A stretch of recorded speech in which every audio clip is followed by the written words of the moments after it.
Iran की जो आज जंग हो रही है, यानी अमेरिका जो हमले कर रहे हैं, इसकी पटकथा तो 1908 में लिख दी गई थी, जब ब्रिटिश कंपनियों ने ईरान में तेल की खोज की थी।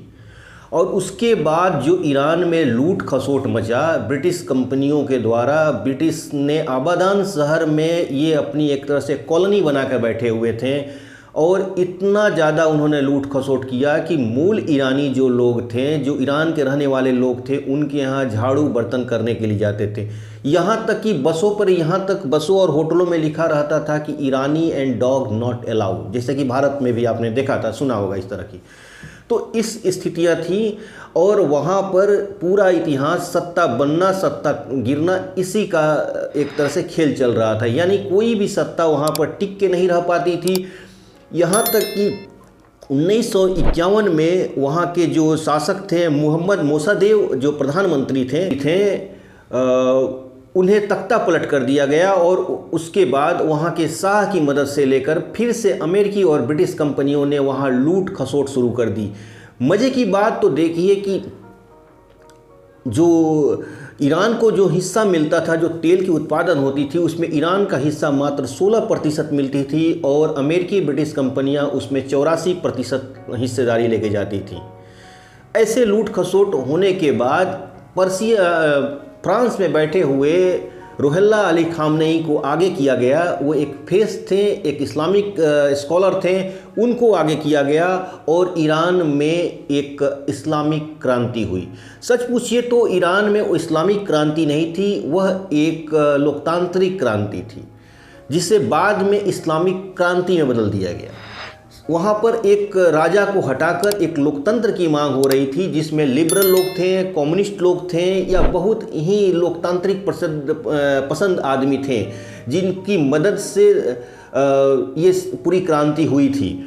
और इन लोगों का मानना था कि हम रुहोल्लाह अली खोमैनी को अगर हम लोग चेहरा बनाएंगे तो ये फिर बाद में, ये तो धार्मिक नेता है, फिर अपने धर्म कर्म में चले जाएंगे और फिर बाद में हम लोग ईरान में एक मजबूत लोकतंत्र की स्थापना करेंगे और ईरान को विकास में आगे लेके जाएंगे। और सबसे उनका पहला टारगेट था कि जो रजा शाह पहलवी जो वहाँ के शासक थे, उनको हटाना।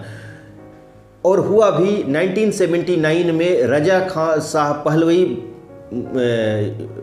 ईरान छोड़कर फरार हो गए और उसके बाद पेरिस से जो रुहोल्लाह अली खोमनेई ईरान आए।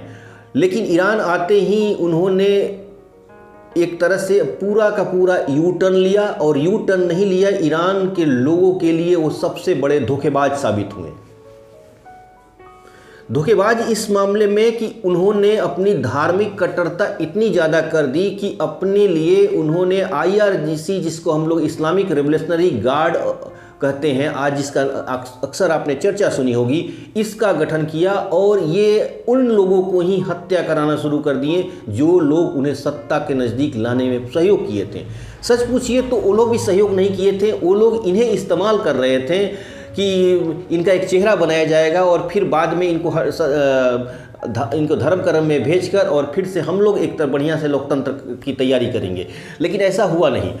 उन्होंने जब सत्ता पर आए तो उन्होंने एक खलबली, उनका नाम था खलबली या वैसा कुछ नाम था, जो जज बनाए गए थे। और तो उनका काम ये था कि वो अदालत बैठाते थे और अदालत में सिर्फ एक लाइन पूछते थे, खासतौर पर कम्युनिस्ट नेताओं के से ये पूछते थे कि आप लोग अल्लाह को मानते हैं कि नहीं, यानी ईश्वर को मानते हैं कि नहीं। तो जो कम्युनिस्ट अगर बोल देता था कि नहीं हम नहीं मानते, तो सिर्फ उंगली से इशारा करते थे कि उन्हें ले जाइए, और उसी कोर्ट के ऊपर 10 मिनट के अंदर ही उसी कोर्ट के ऊपर उसे गोली मार दी जाती थी। ये कई सिलसिला चला। 1988 ये कौन करा रहा था? तो वो इंसान कर रहा था तो जो कि आधुनिक ईरान बनाने की बात कर रहा था, जो कि ईरान को डेवलप करना चाहता था और विदेशी खासतौर पर ब्रिटिश और अमेरिकी कंपनियों के चंगुल से निजात दिलाना चाहता था। लेकिन सत्ता मिलते ही उसने बहुत बड़ा धोखा उन्हीं लोगों के साथ किया जो लोग उस आंदोलन में उसका साथ दिए थे। ये आंदोलन एक्चुअली सत्ता परिवर्तन का आंदोलन था, जिसे बाद में रुहोल्लाह खोमैनी ने इसे एक धार्मिक क्रांति बता दिया, यानी इस्लामिक क्रांति कर दिया, यानी पूरे के पूरे लोगों के साथ उन्होंने धोखा किया।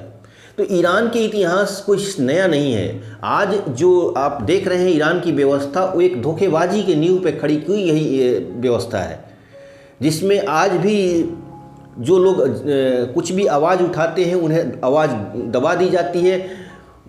कई लोगों के साथ ऐसा हुआ, कोई नई चीज़ें नहीं थी। सब लोग जो भी वहाँ लिबरल और आधुनिक विचारधाराओं की बात करता था उसे या तो गायब कर दिया जाता था, जेलों में डाल दिया जाता, या उन्हें खुलेआम सरेआम फांसियों पर लटका दिया जाता था। ये ईरान की एक तकदीर बन गई थी। बाद में जो अभी के जो वर्तमान सुप्रीम लीडर जिनकी हत्या हुई है, अयतुल्ला अली खामनेई, इनकी भी स्थिति कुछ अच्छी नहीं थी। इन्होंने भी अपनी प्रतिद्वंदियों को खुलेआम गोलियां मरवाईं, हत्याएं करवाईं, लूट हुआ। कई लोग जो धार्मिक रीति रिवाज को नहीं मानते थे उनको सरेआम फांसी दी गई। ये पूरे के पूरे इतिहास है ईरान का। तो हम ये कहना चाहते हैं कि ईरान में ना अमेरिका सही है, ना ईरान के जो शासक है वो सही है। ईरान की आम जनता, जिसको भरोसा था कि रजा शाह पहलवी से हमें रुहोल्ला खोमैनी हमें निजात दिलाएंगे, वो लोग एक तरह से धोखे में आ गए। सबसे बड़ी चीज़ कि ईरान में 2-3 तरह के लोग हैं। एक जो शहरों में रहती है, जो आधुनिक शहरों में रहती है, जैसे कि मैंने तेहरान वगैरह जो शहर है, यहाँ के लोग थोड़ा खुले विचार के हैं, आधुनिक हैं। और लेकिन जो ग्रामीण क्षेत्र में, ईरान चूँकि बड़ा देश है तो उसमें जो ग्रामीण क्षेत्र में लोग रहते हैं वो बड़े रूढ़िवादी हैं।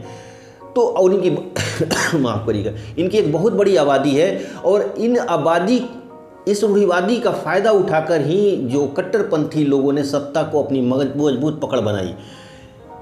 ये कट्टरपंथी लोगों को लगता था कि जो अमेरिकी कंपनियां या अमेरिकन लोग, ब्रिटिश लोग हमारे देश में पश्चिमी सभ्यता को थोप रहे हैं, हमारी इस्लामिक छवि को ख़राब कर रहे हैं, तो इनका भी समर्थन मिला खोमैनी को। और खोमैनी ने इन्हीं के समर्थन के बल पर उन लोगों को हत्याएं करी, उन लोगों की खून खराबा कराया जो लोग लिबरल थे, जो लोकतंत्र को पसंद करते थे, जो दुनिया को आधुनिक यूरोपियन देशों की तरह लोकतंत्र चाहते थे।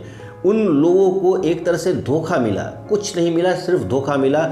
और ये लोगों ने जो सोचा था कि रजा शाह पहलवी को हटाकर हम एक बढ़िया लोकतंत्र लेकर आएंगे, लेकिन जो अली रुहोल्ला खोमैनी हैं, उन्होंने उनके साथ छल किया। और पूरे ईरान की इतिहास ही, अगर पिछले हम लोग अगर 60-70 सालों का इतिहास देखा जाए तो ईरान का पूरा इतिहास धोखेबाजी, तानाशाही, खून खराबों से भरा हुआ है।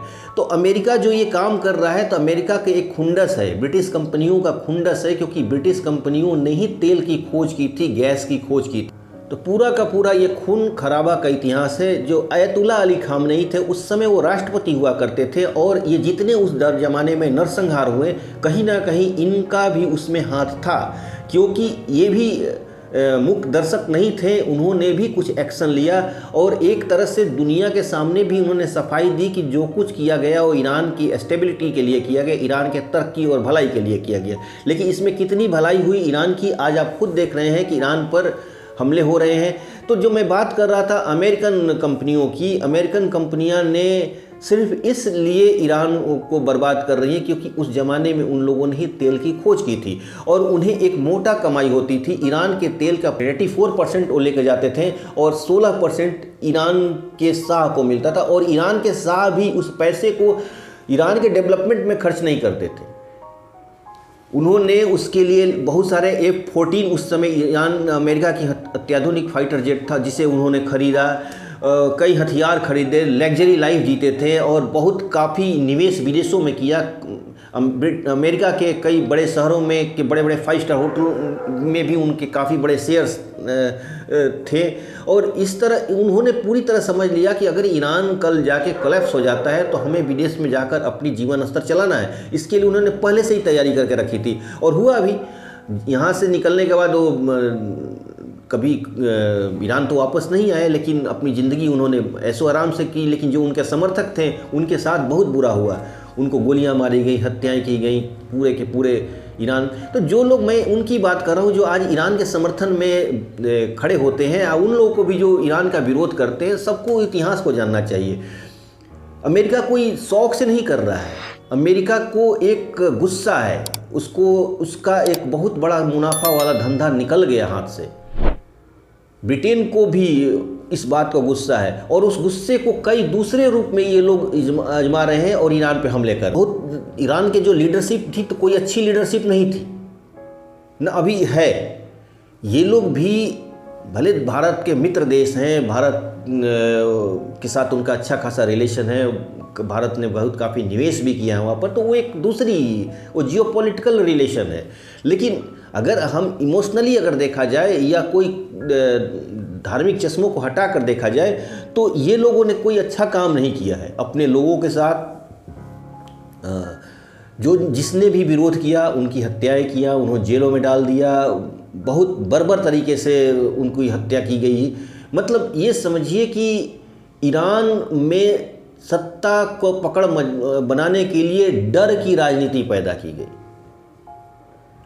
तो मेरा कहने का अंतिम निष्कर्ष यही है कि ईरान में जो कुछ भी हो रहा है वह दुखद है, क्योंकि ईरान के सिविलियंस इससे इफेक्टेड हो रहे हैं। लेकिन इस पर किसी को दुख नहीं होना चाहिए कि वहाँ की जो सत्ता व्यवस्था है वो ढह रही है, क्योंकि सत्ता व्यवस्था खुद ही धोखेबाजी की इमारत, नींव पर बनी हुई इमारत थी, इसलिए वो ढह रही है तो अच्छी हो रही है। उसका रिवोल्यूशनरी गार्ड ने जो जो काम किए हैं अभी तक, अगर 30-40 सालों का इतिहास अगर देखा जाए तो जिसे किसी रूप में हमें एक मानवीय रूप से उसे सराहना नहीं करनी चाहिए।